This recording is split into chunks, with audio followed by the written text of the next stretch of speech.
শীতকালে সন্ধ্যায় যদি বাড়িতে কড়াইশুঁটির কচুরি হয় আর সঙ্গে যদি থাকে কাশ্মীরি আলুর দম, তাহলে সন্ধ্যাটা তো পুরো জমে যায়, তাই না? হ্যালো বন্ধুরা, আজকে আমি চলে এসেছি নতুন আরেকটা রান্নার ভিডিও নিয়ে। তো আজকে বাড়িতে বানিয়েছিলাম কাশ্মীরি আলুর দম, কারণ বাড়িতে কড়াইশুঁটির কচুরি হয়েছিল, তাই ভিডিওটা তোমাদের সঙ্গে একটু শেয়ার করে নিলাম। তো কাশ্মীরি আলুর দম বানানোর জন্য প্রথমেই আমি আলুগুলোকে কুকারে সিটি দিয়ে একটু সেদ্ধ করে রেখেছিলাম। তো সেই আলুগুলোকে সাদা তেল দিয়ে প্রথমে ভেজে নিলাম, আর এখন সাদা তেলের মধ্যে দিয়ে দিলাম গোটা গরম মশলা আর তেজপাতা ফোড়নে। তো ফোড়নের ফ্লেভারটা একটু যখন চলে আসবে তেলে, তখনই তার মধ্যে এখন ঢেলে দিচ্ছি টমেটো বাটা। কাঁচা টমেটো বাটাই আমি এখানে দিয়েছি, সেদ্ধ টমেটো বাটা কিন্তু নয়। তো টমেটোর একটা গন্ধ থাকে, সেই গন্ধটা যাতে চলে যায় তার জন্য টমেটো একটুখানি কিন্তু কষে নিতে হবে। কষে নেওয়ার পর এখন দিয়ে দিচ্ছি আমি বাটিতেই আগে থেকেই গুলে রেখেছিলাম ধনে গুঁড়ো, জিরে গুঁড়ো, আদা বাটা, লঙ্কা গুঁড়ো, নুন আর চিনি। এইগুলো সমস্ত মশলাগুলো আমি একসঙ্গে বাটিতে গুলে নিয়েছিলাম। তো সেই মশলাটাই কিন্তু এখন ঢেলে দিলাম। তো আমি নুন চিনিটা এখানেই দিয়ে দিলাম বাটির মশলাটাতেই। আপনারা চাইলে কিন্তু আলাদা করেও কড়াইয়ে দিতে পারেন। আমার সুবিধার্থে আমি বাটিতে একবারেই গুলে রেখেছিলাম, তাই দিয়ে দিলাম। তো মশলাটা ভালো করে কষিয়ে নিতে হবে যাতে কোনো গন্ধ না থাকে। মশলাটা আমার এখন কষা হয়ে গেছে, দেখুন তেল ছেড়ে গেছে। তাই এখন দিয়ে দিলাম কাজু পোস্ত বাটা। কাজু পোস্ত বাটাটা কিন্তু দিতেই হবে, কারণ এই কাজু পোস্ত বাটাটা কিন্তু রান্নায় একটা আলাদা ফ্লেভার এনে দেয়। তো এইটা কিন্তু অবশ্যই দিতে হবে। কাজু পোস্ত বাটা দিয়ে দেওয়ার পর ভালো করে কিন্তু নেড়ে চেড়ে এটাও একবার কষিয়ে নিতে হবে।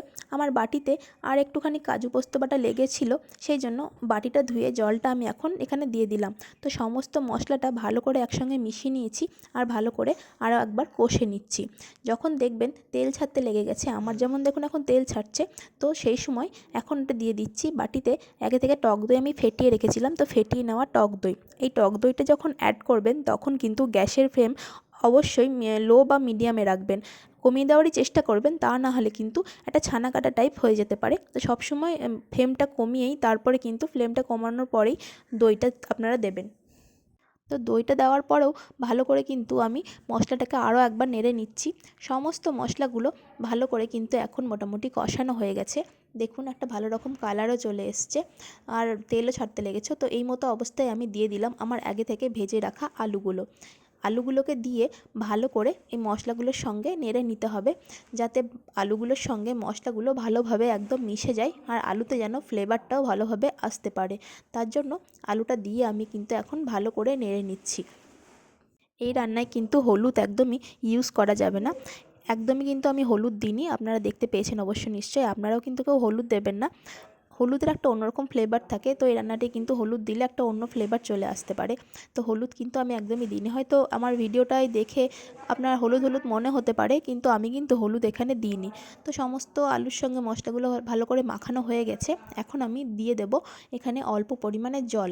জলটা আপনারা নিজেদের সুবিধা মতো দেবেন। আমার যেহেতু আলুটা মোটামুটি সেদ্ধ হয়ে গেছে, আর সেদ্ধ হওয়ার মতো কোনো ব্যাপার নেই, তো সেজন্য আমি কিন্তু জলটা এখানে অল্পই দেব, বেশি দেব না। কিন্তু আপনাদের যদি মনে হয় যে আপনাদের আলুটা এখনও সেদ্ধ হয়নি, এখন একটুখানি সেদ্ধ হতে লাগবে, তো আপনারা কিন্তু জলটা এখানে একটু বেশি দিতেই পারেন সেদ্ধ হওয়ার জন্য আলুটা। লুচি, পরোটা, কড়াইশুঁটির কচুরি, রুটি সমস্ত কিছু দিয়ে কিন্তু এই আলুর দমটা খেতে একদম ফাটাফাটি লাগে। শুধু যে কড়াইশুঁটি কচুরির সঙ্গে খেতে হবে এরকম কিন্তু কোনোই ব্যাপার নেই। আপনারা চাইলে বাড়িতে লুচি, পরোটা, রুটি এগুলোর সঙ্গেও অনায়াসে এই রান্নাটা খেতে পারেন, এবং খেতে বিশ্বাস করুন অসাধারণ লাগে। আর আরেকটা যে কথা, লঙ্কা গুঁড়ো আপনারা কাশ্মীরি লঙ্কা গুঁড়ো অবশ্যই দেবেন কালারের জন্য, আর এমনি লঙ্কা গুঁড়ো দেবেন ঝালের জন্য। কারণ কাশ্মীরি লঙ্কা গুঁড়োতে কিন্তু ঝালটা হয় না, কালারটা আসে, তার জন্য কাশ্মীরি লঙ্কা গুঁড়ো দেবেন। আর ঝাল যারা বেশি খাবেন তারা বেশি লঙ্কা গুঁড়ো দেবেন, যারা অল্প খাবেন তারা অল্প লঙ্কা গুঁড়ো দেবেন। ঝালটা নিজেদের পরিমাণ মতো অবশ্যই দিয়ে দেবেন। তো আমি জলটা ঢেলে দিলাম, এখন ভালো করে মেশানো হয়ে গেছে জলটা। আর সব শেষে দিয়ে দিচ্ছি কাসুরি মেথি। কাসুরি মেথিটা দেওয়ার আগে হাতে একটুখানি রাব করে নিয়েছি, তারপর দিয়ে দিচ্ছি। তো আমার রান্না মোটামুটি রেডি, এখন রেডি টু সার্ভ হয়ে গেছে, সার্ভ করলেই হবে। তো জানাবেন আপনারাও বাড়িতে বানিয়ে কেমন লাগলো আপনাদের রান্নাটা খেতে। Thank you.